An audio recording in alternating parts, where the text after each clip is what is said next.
I've gone a bit lost, and once you start with the mantra there of the light that I formed, I understood the following: that I'm an egoist and I want to treat other people in the good. I'll discover that I can't because I think about myself. So how can I do the impossible? Instead of thinking of myself, to start thinking indeed of others. Stop. We said stop. You can't. Oh, no. Hold on. I'll explain. From there I've lost you. All right, let's continue from here.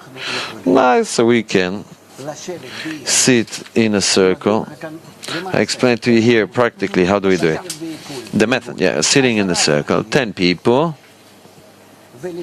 and according to the methodology, the wisdom of Kabbalah explained to us, create such attitude between us that all of a sudden we start to feel that between us reveal the force of mutual love. All of a sudden I start loving people that I'm along with them. And maybe I see them for the first time.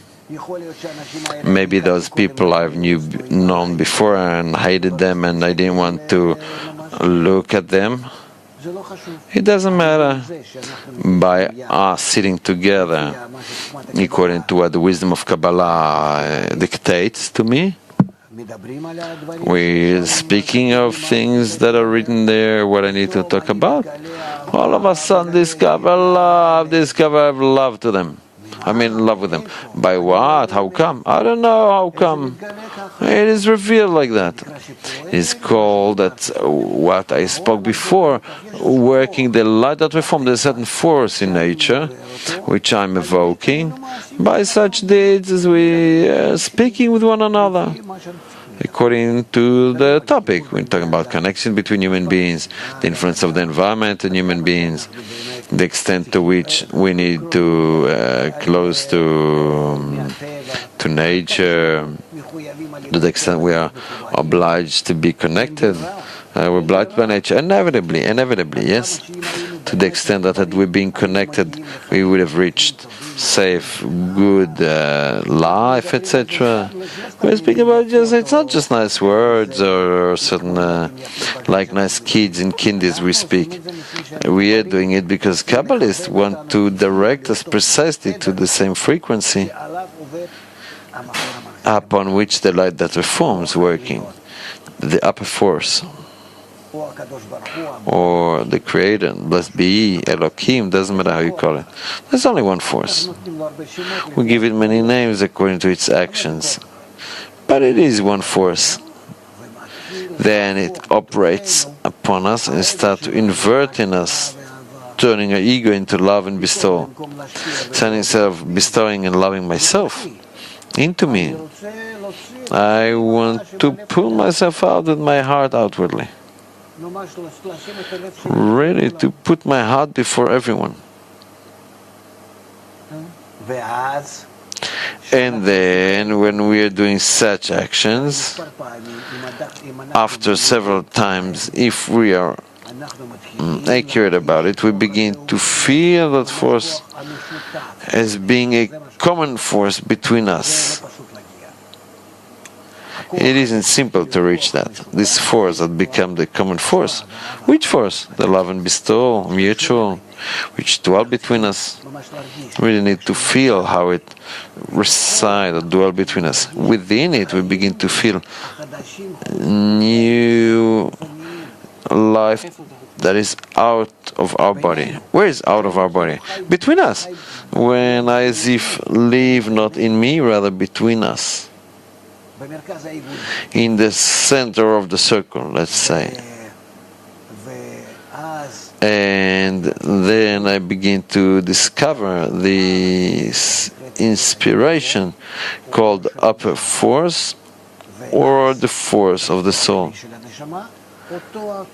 And then where is the vessel of the soul?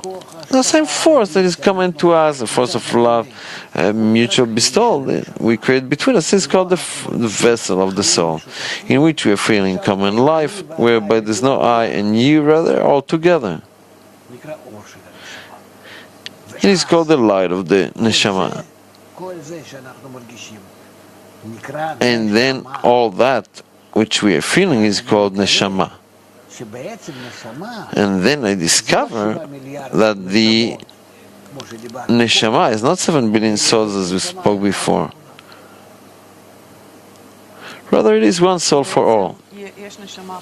So basically, there's one soul for everyone, but everyone needs to connect to it. Yes, reaching it, connecting to it, integrating it, dissolving it. So let's try for a moment to see what I understood. Okay, so first of all, I understood that there's the light that reforms. But the light that reforms is the light that helps us correct the soul. Correct? It's as if they're correcting light. This correcting light helps us when we're sitting in a method, like you said. There's a method. We're sitting in a circle, 10 people with the intention and desire to do the correction for the soul. And this light helps us correct from a desire that is constantly to love myself to a desire to love the others.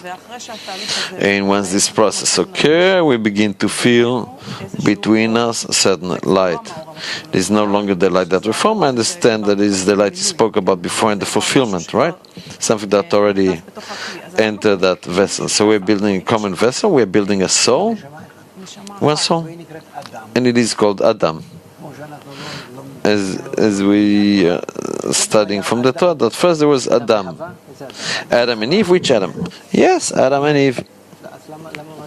So why would you, this system of connection in love between us is called Adam. He resembles the upper force of love and bestowal. Why is Adam Arishon called Adam? Because this is how he was. Now you could say, well, why did he break? Why undergo the sin, the tree of knowledge? Yeah, he was kicked out of Eden. Yeah, the soul departed from him, from this Kli. Why? For us now in our power to collect ourselves together and bring again the same vessel into unity, and again the same light will return, then it will return 620 times greater than before. And then we won't be like Adam Arishon, who was an angel, because we accepted it, we were in such state. Rather now, we're attaining him ourselves.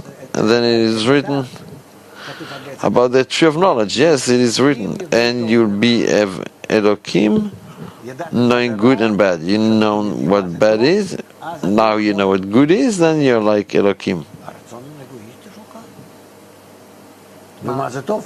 So what is bad? Your egoistic desire. What is good? The desire for love and bestowal.